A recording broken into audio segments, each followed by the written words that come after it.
Bismillahirrahmanirrahim. Assalamualaikum warahmatullahi wabarakatuh. Alhamdulillahirabbil alamin wa bihi nasta'in ala umuri dunya waddin wassalatu wassalamu ala sayyidina Muhammadin amma ba'd. Yang kami hormati moderator, yang kami hormati seluruh panitia penyelenggara kegiatan Senantias 2021 dan seluruh pemakalah serta hadirin yang berbahagia. Pada kesempatan yang berbahagia ini kami, Amin Songgirin dan Bapak Tohati akan mempresentasikan hasil penelitian kami dengan judul Pemberdayaan Zakat Mal dan Wakaf Tunai melalui sektor pertanian sebagai ketahanan pangan keluarga. Dalam penelitian ini menggunakan metodologi kualitatif, normatif, atau social legal research, artinya melihat hukum sebagai gejala sosial yang bersifat empiris.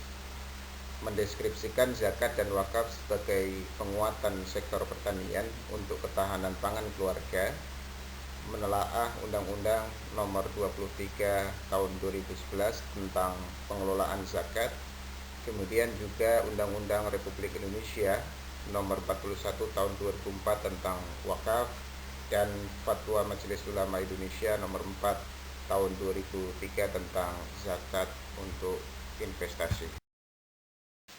Latar belakang penelitian.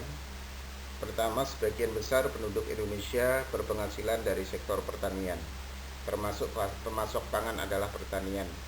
Mayoritas petani hanya memiliki lahan pertanian 0,2 sampai 0,3 hektar. Kemudian, pangan sebagai kebutuhan dasar manusia, maka di dalam pemenuhannya merupakan hak asasi yang telah diatur dalam Undang-Undang Dasar 1945. Dengan demikian, kehadiran negara untuk memastikan satu ketersediaan, keterjangkauan, serta memenuhi konsumsi pangan yang cukup dibutuhkan. Kemudian, bahwa zakat dan wakaf hakikatnya sebagai dana kolektif, artinya dana sosial atau disebut sebagai maliyah istimaiyah, yang bisa dioptimalisasikan peruntukannya sebagai modal pembangunan sektor pertanian, khususnya terhadap ketahanan pangan keluarga. Zakat dan wakaf sebagai modal pendanaan. Zakat dan wakaf sebagai main bridge atau jembatan penghubung antara yang berkecukupan dan yang membutuhkan. Dalam Undang-Undang Nomor 23 Tahun 2011 tentang pengelolaan zakat, manfaat dari pendayaan gunaan zakat didistribusikan untuk kebutuhan dasar mustahik meliputi kebutuhan pangan, sandang, perumahan, pendidikan, dan kesehatan. Manfaat ini diberikan kepada 8 kriteria yang telah dijelaskan dalam Quran Surat At-Taubah, surat ke-9 ayat 60.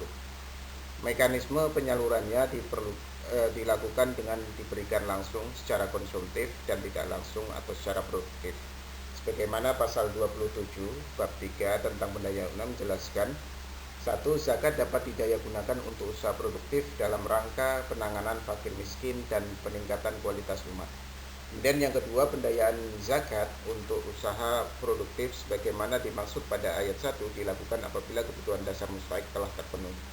Kemudian yang ayat ketiga, ketentuan lebih lanjut mengenai pendayagunaan zakat untuk usaha produktif sebagaimana dimaksud pada ayat 1 diatur dengan peraturan menteri. Kemudian juga ditegaskan di dalam bab 3 pendayagunaan zakat pasal 14 Perbasnas. Yang pertama, pendayagunaan zakat dilakukan terhadap bidang ekonomi, pendidikan, dan kesehatan. Pendayagunaan zakat pada bidang ekonomi sebagaimana dimaksud pada ayat 1 huruf A dapat diberikan dalam bentuk bantuan yang bertujuan untuk mengentaskan kemiskinan, meningkatkan kapasitas produktif, kewirausahaan, meningkatkan kesejahteraan mustahik, pemberdayaan komunitas mustahik berbasis kewilayahan, dan potensi ekonomi lokal. Kemudian diperkuat juga dengan Fatwa Majelis Ulama Indonesia Nomor 4 Tahun 2003 yang pada intinya membolehkan dana zakat untuk disalurkan dalam kegiatan usaha produktif atau investasi usaha dengan beberapa syarat tertentu. Kemudian terkait dengan wakaf, bahwa tradisi Nabi dan para sahabat dalam pengelolaan wakaf, Nabi mewakafkan tanahnya untuk membangun Masjid Kuba dan kebutuhan pangan kaum muslimin. Demikian juga sahabat Umar dan Utsman mewakafkan tanah Khaybar untuk diambil manfaatnya.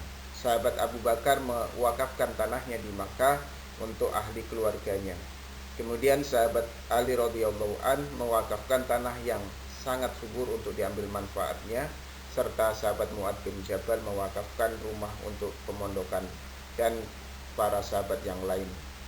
Kemudian pada pasal 22 Undang-Undang nomor 41 tentang wakaf menyebutkan, dalam rangka mencapai tujuan dan fungsi wakaf, harta benda wakaf hanya dapat diperuntukkan bagi sarana dan kegiatan ibadah, sarana dan kegiatan pendidikan serta kesehatan, bantuan kepada fakir miskin, anak terlantar, yatim piatu, beasiswa, kemajuan dan peningkatan ekonomi umat, dan atau kemajuan kesejahteraan umum lainnya yang tidak bertentangan dengan syariah dan peraturan perundang-undangan. Kemudian pada pasal 43, nazir berkewajiban mengelola dan mengembangkan harta wakaf dilakukan dengan produktif berdasarkan pada prinsip syariah. Dalam penjelasannya disebutkan, pengelolaan dan pengembangan harta benda wakaf dilakukan secara produktif, antara lain dengan cara pengumpulan, investasi, penanaman modal, produksi kemitraan, perdagangan, agrobisnis, pertambangan, perindustrian, pengembangan teknologi, pembangunan gedung apartemen, rumah susun, pasar swalayan, pertokoan, perkantoran, sarana pendidikan ataupun sarana kesehatan, dan usaha-usaha yang tidak bertentangan dengan syariah. Implementasi zakat dan wakaf sebagai ketahanan pangan atau permodalan. Kendala utama di antara keluarga pedesaan dalam memenuhi kebutuhan pangan adalah permodalan, pendampingan, pengetahuan, dan budaya pertanian berkelanjutan.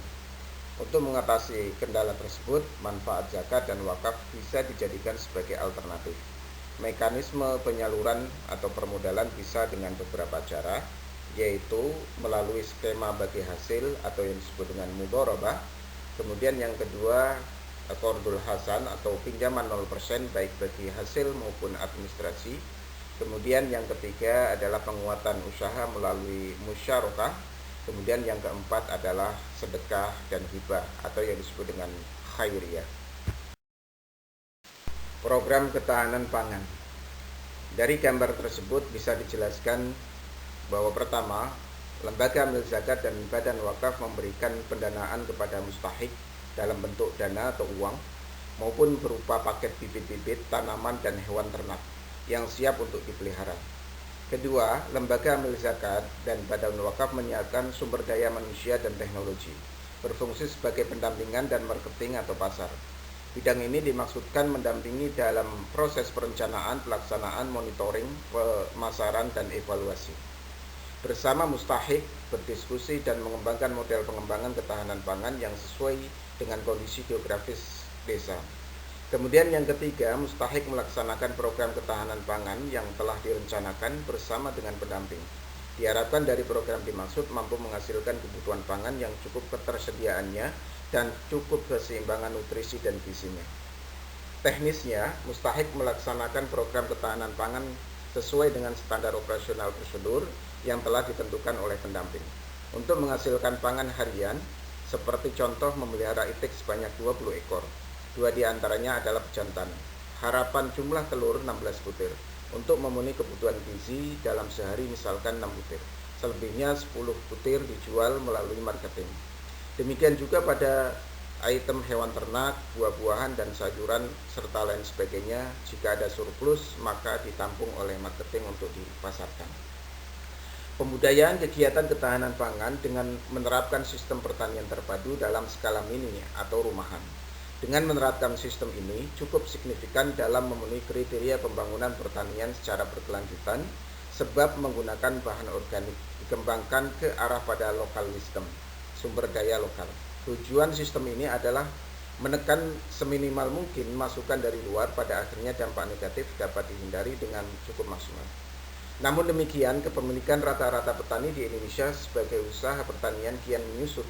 Semakin banyaknya fragmentasi lahan, menjadikan banyaknya jumlah keluarga petani memiliki lahan kurang dari 0,5 hektar.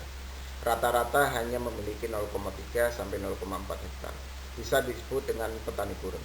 Luas lahan minimal untuk hidup layak adalah 0,78 hektar per rumah tangga petani. Maka dengan lahan yang relatif sempit, petani perlu diberikan solusi guna mendapatkan pemasukan tambahan yang layak. berkesinambungan dan berkelanjutan secara ekologis dan ekonomis. Maka perencanaan dalam pengembangan pertanian model terpadu dengan teknologi sangat diperlukan.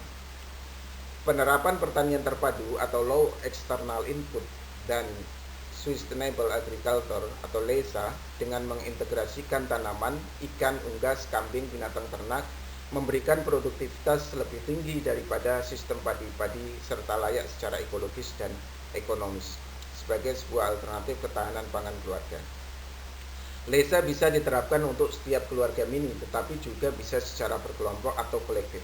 Untuk menanggulangi minimnya luas lahan individual petani, LAS dan Badan Wakaf dapat menggandeng para profesional bidang teknologi pertanian dan teknologi multimedia dalam pembangunan ketahanan pangan, bisa menggandeng Kementerian Pariwisata dan Ekonomi Kreatif menjadi sentra desa edukasi, desa wisata, dan desa budaya.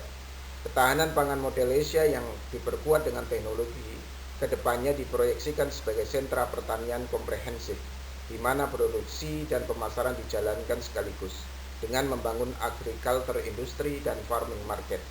Selain itu, juga bisa dijadikan desa wisata, desa edukasi, dan desa budaya.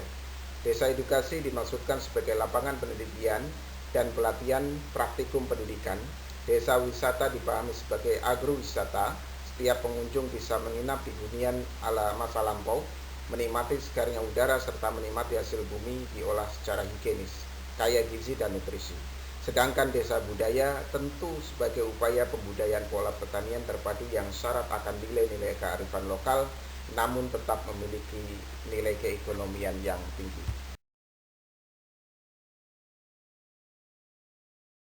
Demikian pemaparan dari hasil penelitian kami, semoga bermanfaat dan mohon maaf atas segala kekurangan. Akhir kata kami ucapkan terima kasih. Wassalamualaikum warahmatullahi wabarakatuh.